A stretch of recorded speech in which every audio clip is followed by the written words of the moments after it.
It was a regular Thursday afternoon at a small grocery store in Ohio when a moment of heartbreak unfolded in front of everyone. Though most didn't notice, a young mother stood in the baby aisle, holding a can of formula in one hand and a few crumpled bills in the other. Her eyes were red, tired, and filled with quiet panic. After staring at the price tag for a long time, she sighed, kissed the can softly, and placed it back on the shelf. A man nearby, a man who had more money than he could ever spend, saw the whole thing, and what he did next would change both of their lives forever. Hey there, dear friends. Welcome back to Whispers of Goodness, the place where real stories remind us that kindness is still alive in this world. If you believe in the power of compassion and second chances, please take a moment to subscribe, hit that like button, and share your thoughts in the comments below. Your support helps us keep spreading stories that warm hearts and bring hope. The man's name was Ethan Collins. To most people, he was a success story. A self-made millionaire who owned several tech companies and was known for his sharp business mind. But behind the confident smile and luxury suits, Ethan often felt empty.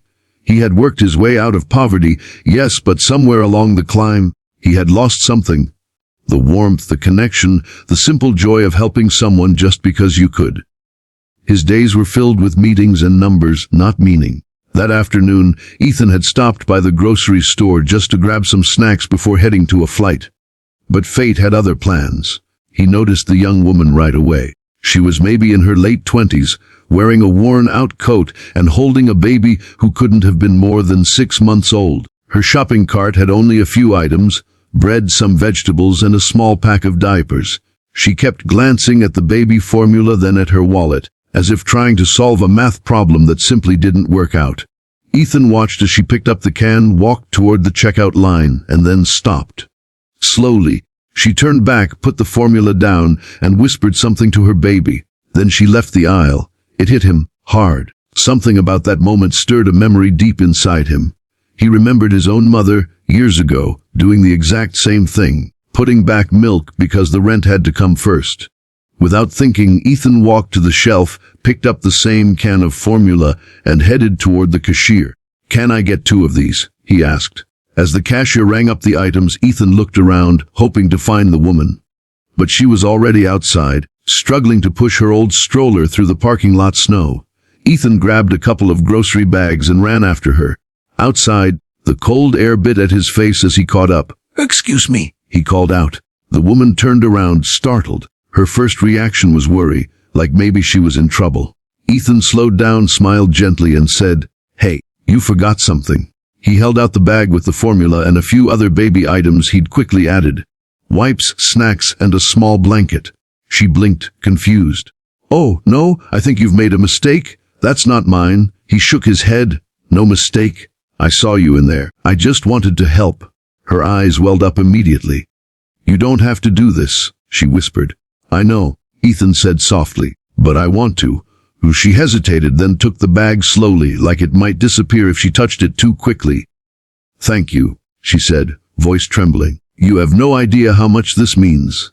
"My name's Rachel, Ethan," he replied, smiling. Rachel told him she'd lost her job 2 months ago when her employer shut down unexpectedly. Her husband had left when she was 5 months pregnant, and now she was just trying to hold everything together. Paying bills, keeping food on the table, and praying that things would somehow get better. Ethan listened, feeling a lump in his throat. He thought about how easily life could twist and turn, how one small push could send someone tumbling into hardship. He asked, "What do you do, Rachel? I mean, before the layoff?" "I was a bookkeeper," she said quietly. "I loved it. But I haven't found anything since. I apply every week." Ethan nodded slowly, then he smiled again, this time with a spark in his eyes. "You know, I run a few companies. I might be able to help." Rachel blinked. "Help? You mean a job?" He shrugged, pretending to be casual though his heart was pounding. "Maybe. Let's talk tomorrow. I'll have my office reach out. If you're as hardworking as I think you are, we'll find a place for you." She covered her mouth in shock, tears spilling down her cheeks. "Are you serious?" "I don't know what to say." "Just say you'll show up," he said kindly. The next day, Rachel did show up, nervous but hopeful. Ethan introduced her to his team, who helped her settle into a position handling invoices and bookkeeping for one of his smaller firms. Within weeks, she proved herself to be sharp, organized, and full of quiet determination. Ethan didn't treat her like charity. He treated her like potential, like someone who just needed a fair shot. Over the months, Rachel's life began to turn around. She could finally afford her rent. Her baby Lily was growing strong and healthy, and every time she looked at Ethan, she saw more than a boss. She saw the man who had cared enough to stop, to notice, to act. But what Ethan didn't expect was how much she would change him. Before meeting Rachel, Ethan's world was about profit margins and quarterly goals. But watching her rebuild her life reminded him why he started working so hard in the first place. To make life better, not just richer. He began volunteering at local shelters, quietly funding programs for single parents, and setting up a scholarship in his mother's name. He didn't announce it to the world, he just did it because it felt right. And Rachel, she thrived.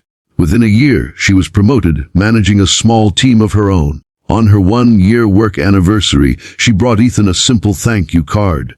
Inside it, she'd written a note that said to her, "You didn't just buy formula that day. You gave my daughter a chance, and you reminded me that goodness still exists." Ethan kept that card in his wallet, right behind his credit cards, a quiet reminder of what truly mattered. One chilly December morning, about 2 years after that first encounter, Ethan stopped by the same grocery store. He liked to visit it from time to time, almost like checking in with the past. He walked through the aisles, remembering the moment that had changed everything. Near the checkout line, he noticed something. A young man counting coins, trying to decide between 2 kinds of cereal. Without hesitation, Ethan picked up the more expensive box, paid for both, and handed it over with a smile. "Someone once did something nice for me," he said simply. The man looked surprised but smiled back. "Thanks, man, really." As Ethan walked out of the store, the cold winter air felt a little warmer. He thought about how kindness worked, how one small act could ripple outward, touching people you'd never even meet. He had once been the observer, watching a struggling mom put back a can of baby milk. Now, he was part of a quiet chain reaction of good deeds, proof that kindness never ends, it just keeps moving forward. Sometimes, we think making a difference requires millions of dollars or grand gestures. But in truth, it often starts with something small, noticing someone's pain, offering a hand, choosing compassion over comfort.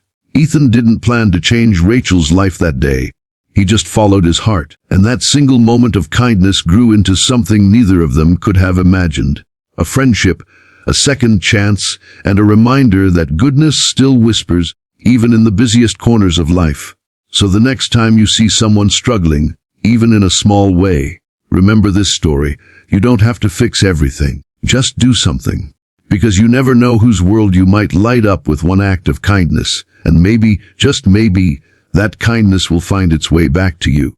If this story touched your heart, please share it with someone who needs a little hope today. And don't forget to subscribe to Whispers of Goodness for more true stories that remind us what really matters. Kindness, compassion, and the courage to care. Because even in a busy world, a single whisper of goodness can still change everything.